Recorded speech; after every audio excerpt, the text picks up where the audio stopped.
ፕሬዝዳንት ትራምፕ ጀሳባራ አሉንም ወይ አሁን እዚህ መካከለኛው ምስራቅ መጥተው ሰላም ለማስፈን አፈራርመን ሄደናል ይላሉ። ነገር ግን የተሟላ ሰላም አለመኖሩን ነው የሚታየው እዚህ በእስራኤልና በሐማስ በኩል። ሐማስም መግለጫዎች እያወጣ ነው አንዳንድ በስምምነቱ ጉዳይ ላይ። አዎ እንግዲህ ሐማስ ትጥቁን ይፈታል ብለው ነው የሚያምኑት እሳቸው። በእምነት ደረጃ አዎ እኔ ብዙዎችም እምነት ይሄ ነው።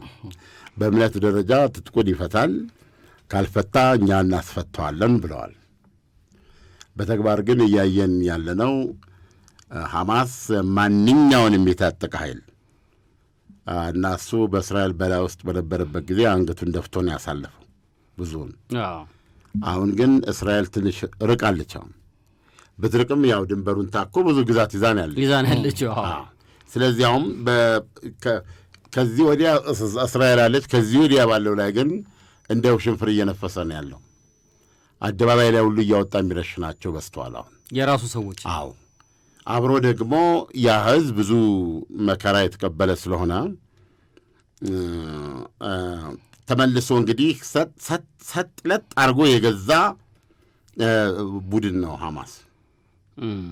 ስለዚህ አሁን እንትን የሚባል እንዴት ነው ድምፆች አሉ አንቀበልም ምንድን ብለው ለመጠየቅ የሚፈልጉ በሙሉ እየመታ ነው። የነበረውን ተፈሪነትና ተከባሪነት ለመመለስ የሚያደርገው እርምጃ በጣም አስከፊ ስለነበረ ዶናልድ ትራምፕ መግደልን የምትቀጥል ከሆነ ገብተን እንገላሃለን የሚል ማስጠንቀቂያ ሰጥተዋል። ግን ሐማስን ማግኘት ይቻላል ወይ? አሁን ትልቁ ጥያቄ እሱ አይደለም እንዴ? እዛ ጋዛ ውስጥ ቢሆንም እስራኤልም እንግዲህ በተወሰነ ደረጃ ገብታ ነው አሁን ከሰላም ስምምነቱ በኋላ እየወጣች ያለችው። ሪሊ የሐማስ ታጣቂዎችን ያሉበትን ቦታና ይሄ አመራር እየሰጡ እንደዚህ አይነት ችግር የሚፈጥሩ ሰዎችን አሁን እኮ ማግኘት ይቻላል። ከላና መተላለፊያውን የሚቆጣጠረው ሐማስ ነው። አሁን የወጡ ራሳቸውን እንደ የጋዛ የጸጥታ ምን ይባሉ የጸጥታ ኃይሎች መሆናቸውን እያሳዩ ነው። ገበያ መሀል ታያቸዋለህ። ፕሮባብሊ የትራፊክ አገልግሎት ሊጀምሩ ይችላሉ ትንሽ ቆይተው።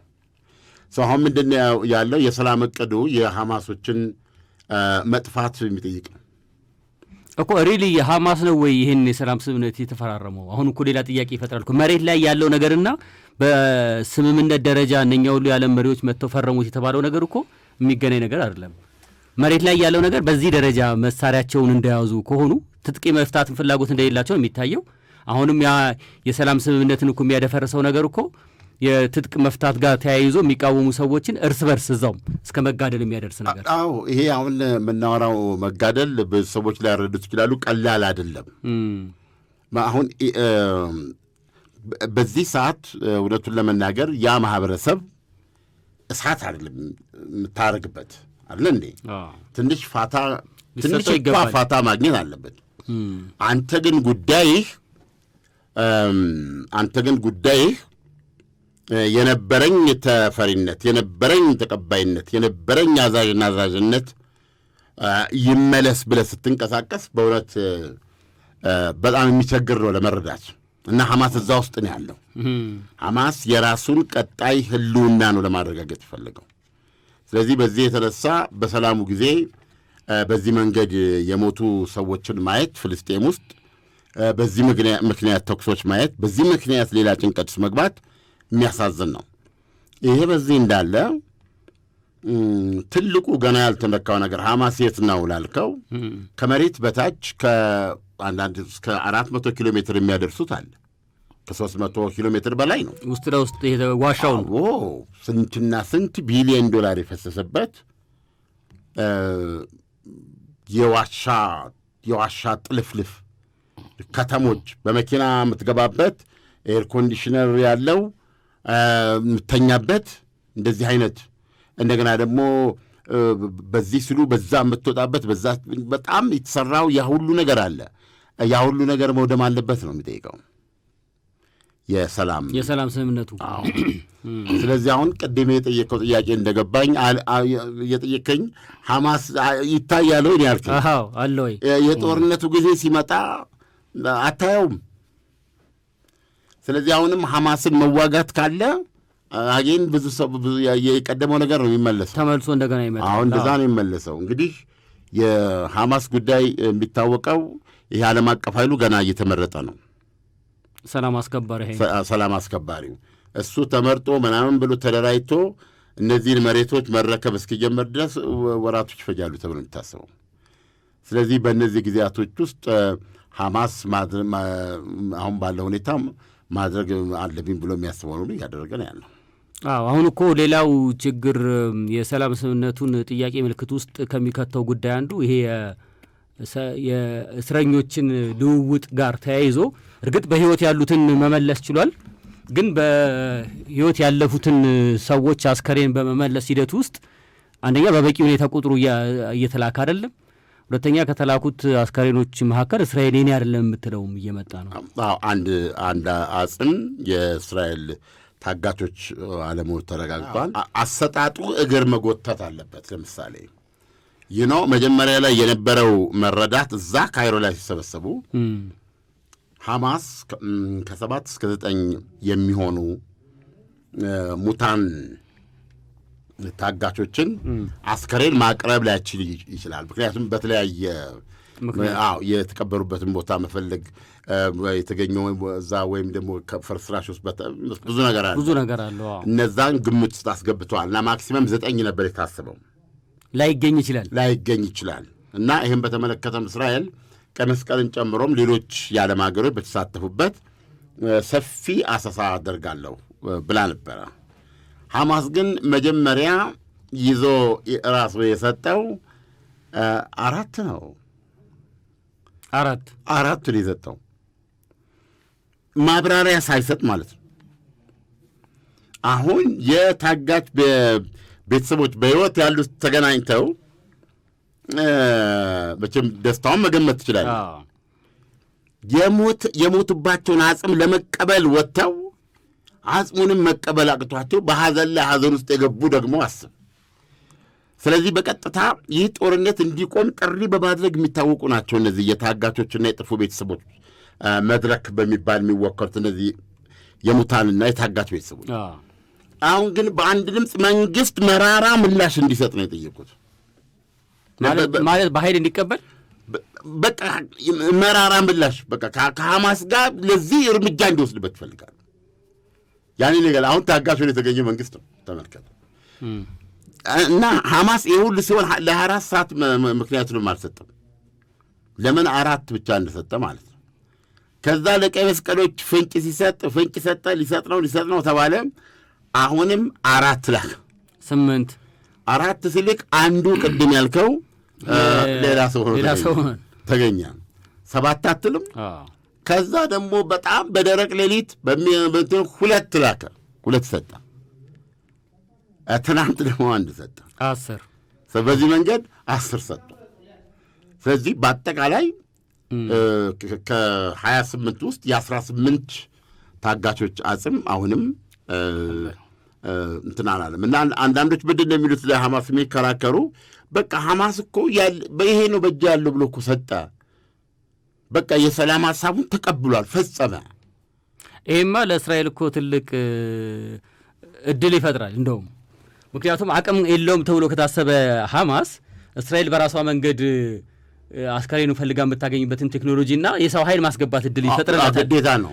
ቅድም የተጠቀሰው ያ ውስብስብ ከመሬት በታች የተገነባ ዋሻ በእስራኤል እጅ ይወድቃል፣ የማይቀር ይሆናል። ይሄ አሁን ያለው ሁኔታ ግን ሐማስ ከዚህ በኋላ እንዳትመጡ ጨረስኩ ብሎ ሰጠው፣ በቃ አለቀ ብሏል። ይሄን ያለው ደግሞ ሁለተኛውን ሲሰጥ ነው። 4 መጀመሪያ የሰጠ ሁለተኛውን ሲሰጥ ይኸው ጨረስኩ በቃ ምንም የለኝም ማለት ግን ላይኖረው አይችልም ወይ ማለት ታጋቾች ላይኖሩ የሚችልበት እድል የለም ወይ? እንግዲህ ምንድነው መረጃ ያስፈልጋል። ምክንያቱም ወደ እንትኑ ስትገባ ሐማስ እነዚህ ነገሮች ማቅረብ ነበረበታ። ወይም የሰላም ስምምነቱ ላይ አቀርባለሁ ብሏል። 48 20 በሕይወት ያሉ 28 ደግሞ የሞቱ ተብሎ በሚነገርበት ጊዜ በዛ በሰላም ዛ ካይሮ ላይ በተደረገው ላይ አዎ በእጅ ያሉት ግን 20ዎቹ በሕይወት ያሉት አሉኝ፣ የሙታን አጽም ደግሞ ይህን ያህል ነው ያለኝ። ስለዚህ በ72 ሰዓት ማቅረብ አልችልም ሁሉንም ለምን መፈለግ ማድረግ አለብኝ ብሏል። ይህም ብሎ መግባባት ተደርሷል። እዛ መግባባቱ ሲደረስ ግን ቀደም ያልኩ ነው ከ7 እስከ 9 አጽሞች የሐማስ እጁ ላይ ላይኖሩ ይችላሉ። ስለዚህ የሰላም ሐሳቡ በሚጠይቀው የ72 ሰዓታት ቀነ ገደብ ውስጥ ሊያቀርባቸው ይችላል በሚል ስላለ እስራኤል እነሱን ፍለጋ ሐማስን ተጠያቂ ሳታደርግ ቀይ መስቀልና ሌላ የዓለም እንግዲህ ብዙ ቴክኖሎጂዎች አሉ ከነሱ ጋር ሆኜ እፈልጋለሁ አስረክባለሁ ቀብራቸውም ይፈጸማል ብላ ለራሷ ቃል ገብታለች። እዚህ ድረስ ሰላም ነው። አሁን ሾክ የሆኑት ምን ሲሆን ነው? ሐማስ የመጀመሪያው ቀን ስንት አጽም ይዞ መጣ? 4 አጽሞች ላከ። ያው በሬሳ ሳጥን ማለት ነው። እሱም ያው የሚሰማቸውን ድንጋጤ ማሰብ ነው። እውነቴን ነው ነገር ሲሪየስ አድርገህ ካሰብከው ማለት ነው። እዛ ቦታ ላይ ሆነው የሚጠብቁ አሉ። በእንትና 4 ነው ያመጣው። ከዛ ከ24 ሰዓት ዝምታ በኋላ ሌላ 4 አመጣና ጨረስከው በቃ። በነገራችን ላይ እነኚህ ሰዎች እንግዲህ የሞቱበትን ጊዜ እነሱ ሊታወቅ ይችል ይሆናል። ግን ይሄ ጦርነት ለመጀመሩ ምክንያት የሆነው ኦክቶበር 7 2 ዓመት ሆኖታል። በዛ ሰዓት ተገለዋል ተብሎ ቢታሰብ እነኚህ ሰዎች ከመሬት በታቸው የመጡ ናቸው ወይስ በሆነ ነገር ውስጥ ተቀምጠው የመጡ ናቸው? የተቀበሩ ናቸው እኮ ብዙዎቹ። ከመሬት ተቆፍሮ የሚወጣ ማለት ነው? ከመሬት ተቆፍሮ ይወጣል አይደለም። 2 ዓመት ከዛም በላይ እኮ ይደረጋል። እነዚህ ሳይንስ እኮ መማር ነበረብህ። ይሄን ለማወቅ ምን ሊያደርግልህ ነው አንተ ጋዜጠኛ? ሳይንስ በዚሁ በጋዜጠኝነት አገኘዋለሁ ብዬ ያ አንድ ነገር ያስገኘናል። ወሬ ነው። እነሱ አጽም ያናግራሉ። በዛች ውስጥ የሚወስዷት ኬሚካል ምናምን አድርገው አይደለም የ2 ዓመት ሉሲን ያውቃሉ። ሉሲ እንዴት ሞተች የሚለውን ሁሉ እንኳን አይፈቱም። ሌላ አልችልም። አሁን ሳይንስ እየሰጣቸዋለሁ። በእውነት ድጋሚ ትምህርት ቤት የሚሄድ ዕድል ቢገጥመ ይህ ሰው እኔ ነው። ነጩ ሰው ነጩ ሰው ብቻ ሳይሆን ጥቁሩ ሰውም ሳይንስ ይማራል። የሆነ ሆኖ እንግዲህ ወደ ሐማስ የሐማስ ያመጣ ነው እንግዲህ የሚረጋገጥበት የራሱ መንገድ አለው አይደለም። እንግዲህ ግማሾቹ መቼ እንደተገደሉም ስለማይታወቅ ማለት ነው። ፎረንዚክ ሳይንቲስቶች ወዲያው አየኸው እኮ ከዛ ከመጣ ውስጥ ይሄ አይደለም ይሄ ዲኤንኤ እንትን ወስደው ይሄ የከሌ ነው ብለው የሚሰጡት እነሱ ናቸው። ይልቁኑ ከዚሁ ጋር ጨዋታውን ስለሚያነሳው ማለት ነው የአዋዜ ዩቲዩብ ላይ የሰራው በጣም ኢንተረስቲንግ አንድ ስሜት የሚነካ ስቶሪ አለ። አንድ የእስራኤል ወታደር ከተገደለ በኋላ ከሱ የዘር ፍሬ ተወስዶ እርግዝና የተፈጸመበት በጣም በሚያስተገርም ሁኔታ ማለት ነው። ከሞተው ወታደር ውስጥ የዘር ፍሬውን ወስደው ልጅ ማስረገዝ የተቻለበት ልጅ ማስረገዝ። ይሄ እንግዲህ አንድ የሳይንስ ግኝት ነው የራሱ። ምንድነው አሁን ሰዎች ሰው ከሞተ በኋላ ለምሳሌ ልባችን ወደ 25 ሰዓት ይቆያል ይባላል። ከሞትን በኋላ ልባችን ስቲል ፈክሽኔብል ያደርጋል። እንደዚህ አይነት ለሌላም ሰው ይሆናል የሚልም ነገር አለ። አሁን አንድ የሰውነት ፓርቲያችን ይሰራል የሚወሰደው ስለሚሰራ ነው። ከአንድ ቀን ካለፈ ግን አይሰራም። ስለዚህ ቶሎ በዛ ሰዓት መውሰድ አለብን እና ይህንንም ያደረጉት ምንድን ነው በቀጥታ በአስቸኳይ ከጦር ሜዳ ይወስዷቸዋል። ወዲያው እንደተገደሉ ወዲያው እንደሞቱ ከጦር ሜዳ ይወስዷቸውና እንደዚህ አይነት ምንድን ነው ይባለው እንግዲህ ሆስፒታል ይወስዱታል። እዛ ከሄደ በኋላ ከዛ ከሟች ወታደር አብራክ ውስጥ የዘር ሳምፕል ይወስዳሉ። የዘር ሳምፕል ይወስዱና ዋቴቨር ዲግሪ የቀዘቀዘ ናይትሮጅን ውስጥ ይገባል ማለት ነው። ይሄ እንትኑ አለ። አሁን ያቺ ልጅ ያደረገችው ምንድን ነው? ይህ የእስራኤል ወታደር መጀመሪያ አሁን እስራኤል ውስጥ ብሔራዊ ውትድርና ትወጣለህ። ካገለገልክ በኋላ ተጠባባቂ ጦር ነህ። ተመልሰህ ስራን ትሰራለህ። የሀገር በምትወረድበት ጊዜ ተነስ ትጠራለህ። አሁን ሲጠራ ያኔ ታምራት የቁም ነገር መጽሔት ባለቤት ነው። መጽሔት ነው መስራው። አንተ ጋዜጠኛ ነህ። ገብቶሃል? ሌላ ነገር ውስጥ ነው ያለው። ያኔ ስትጠራ ግን መጽሔቱን ከድነህ ለምትሰጠው ሰጥተህ ያንን ብድግ ብለህ ነው የምትሄደው። የሚገርም ነው። ምንም በዚህ ወደኋላ የለም እና ይሄ ነው የተፈጠረው። ይሄ ልጅ ግን ማዕረጉ ነበር። በዚህ አጋጣሚ እሱ ላይ መለከተው የሚችልበት ሁኔታ ነበረ ይላል ዜናው። ወደ ውትድርና ለመቅረት ይችል ነበር። እስራኤል ያኔ ከሐማስ ጥቃት በኋላ ተጠባባቂ ጦር ስጠራ ሁለቱ ገና በፍቅር ብድ ያሉ ወጣቶች ነበሩ። ስለዚህ አሁን አትሂድ ብላ ትለምነዋለች። ስትለምነው ይሄዳሉ ይላታል። አንደኛ ለሄድ የሚያስችለው ኬዝ አለው እና በዚህ ለማሳመን እየሞከረች ባለችበት ሰዓት አንድ ቀን ትጥቄን ከእናቴ ቤት ማምጣት አለብኝ ብሎ በዛው እንደሄደ ይቀራል። ይነግራታል ማለት ነው። ሄጃለሁ ይላል። ይሄዳል። ውጊያው ላይ ከገባ በኋላ በህዳር ወር እስከ ወር በኋላ ተመልሶ ፍቃድ አግኝቶ መጣ ማለት ነው። ፍቃድ አግኝቶ ሲመጣ የሚወዳት ናት፣ ፍቅሩ ናት። የመጀመሪያ ያደረገው ነገር ተንበርክኮ ታገቢኛለሽ ብሎ ጠይቃት።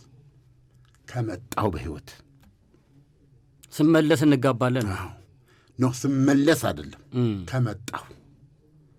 ይሄ ነው ወታደርነትን የተለየ የሚያደርገኝ ነው። መምጣትን እርግጠኛ ልትሆናችን። እንዲህ አይነት ሰዎች ናቸው ሀገር የሚጠብቁት፣ ትውልድ የሚጠብቁት እንትን የሚሉት። እኔ ለዚህ ብቁ አይደለሁም። ስለዚህ በፍጹም አክብሮት ነው የማያቸው። ይህንን ሲያደርግ ያላት አማራጭ ይህንን ታላቅ ሰው ይህንን ታደርጋለች። ተነስቶ ተመልሶ ሄደ። አሁን ሁለቱ አንዳንድ ጥያቄዎች ፕሮግራሙ ከሰራ በኋላ ጥያቄ ያቀርበውልኝ ነበር ሰዎች። ለምንድን ነው ታዲያ ያልወለዱት? አብረው ወደ አንተ ቆይተዋል። ለመውለድ የሚያስችል ለምን ባል ካልቸር ባህል ሃይማኖት ገባ ሳይጋቡ መውለድ አይችሉም። ያለ ጋብቻ መውለድ ነውር ነው፣ ኢሌጂቲሜት ያስብለዋል። ስለዚህ ጋብቻ ማድረግ አለባቸው። በዚህ ምክንያት ተነስቶ ይሄዳል። እንዳሰበው ሳይመለስ ይቀራል። እንዲህ በሚሆንበት ጊዜ ይህንን እሷ መስሪያ ቤት ነው የነበረችው፣ ስራ ቦታ ሆና ምን ትላለች? ከፍተኛ ማልቋቋመው የውስጥ መረበሽ ስሜት ትሰማኛለች እና አቅልሽልሸኝ አጥወለወለኛለች። መቋቋም ስላልቻልኩ ሄጄ ይሄ እንትን ቆሻንትን ላይ ማስመለስ ነበረብኛል። ከዛ አድርጌም ፍቃድ ጠይቃ በከፍተኛ የራስ ምታትና የመደበር ስሜት ወደ ቤቷ ትሄዳለች። የሚገርም በዛ ሰዓት ላይ እሱ ተመቶ የወደቀበት ሰዓት ነው። ያ ሰዓት ይሄ ኮንፈርምድ የሆነ ነው። ምክንያቱም ለወታደር ቤተሰብ በምታስረዳበት ጊዜ የዚህ ሰዓት በዚህ ቦታ ላይ የተገደለው ትላለህ። አንዳንድ ቀን ኤክስፕሌን የማታደርጋቸው የተፈጥሮ ነገሮች አሉ። አዚፍ እሷ ራሷ በጥይት እንደተመታል። ቤት ስትሄድ እናቷ ደወሉ ማለት የልጁ እናት ደወሉ። ለምን እሷ ሚስቱ ገና ስላላገባችሁና ሚስቱ ስላልሆነች ለእሷ መርዶ አይነገርም። ለእናት ነው የሚነገረው። ለእናት ነው የተነገረው። እና እናትየዋ ይሄን ነግሯታል። ሲነግሯት መሬት ላይ ትንከባለላለች። ስልኩን ይዛ እያለቀሰች መሬት ላይ እየተንከባለለች በዛ ለቅሶ መሀል ሲሉ በዛ መሀል ትላልቁልኝ ቶሎ ምንድን ነው የዘር ፍሬውን አውጡልኝ ኢንፎርም አያርግልኝ ብላ ትለምናቸዋለች። ገብተዋል እና ይህን ትለምናቸዋል። እናትየዋን በምን መንፈስ ይስማሙ እንደሚችሉ አስብ። በጣም ከዚህ የበለጠ የልጃቸው ሊያዩ ነው። ታዲያስ አሁን እኮ የአያት ናቸው፣ አያት ሊሆኑ ነው። በዚህ ሁኔታ ይሄ ተደርጎ ብቻዋን የመጀመሪያዋ ሴት ነች። ፕሮሰሱን አድርጋ እንግዲህ አንድ ሴት ስታረግዝ መቼም ብዙ ያ ፍቅረኛዋ ከጎኗ እንዲሩ የሚፈልግበት ሰዓት በጣም የሚሰሙ ነገሮች አሉ እና ይህን ሁሉ ነገር አድርጋ ያ መኳንንት የመሰለ ልጅ ተወለደ። ከሱ ዘሩ ወጣ ተቀመጠ። ከዛ እሷ ጋር መጥቶ እንዲገባ ተደረገ እና ምን አለች?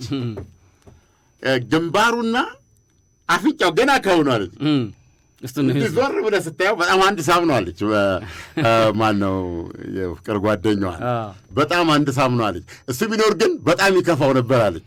ሁል ቀን እንደው እሱ አይወደውም አይኑን አፍንጫውን ብዙ አይወደውም ራሱን። ስለዚህ እሱ ሕፃኑን ቢያይ ሊናደድ ይችላል ብሎ አየው ብሎ ትላለች። እኔ ደግሞ በጣም ነው የምወደዋለች። ከዛ እሱን አየሁታለች። ግን አለች ወዲያውኑ ስትናገር በጣም የሚሰጠኝ የወደድኩላት ነገር ከዚያ አልፍም ልጄን ግንባሩን አፍንጫውን እያልኩ ልጄ የመታሰቢያ አይደለም የሐውልት ማስታወሻ አይደለም ልጄ ገባ የህይወት የስትንፋስ የሆነ አዲስ ሰው ነው። በዚህ ነው የማየው ልጄን። ባሌን ቢመስልም የባሌ ማስታወሻ መሆኑን ልክል አልችልም።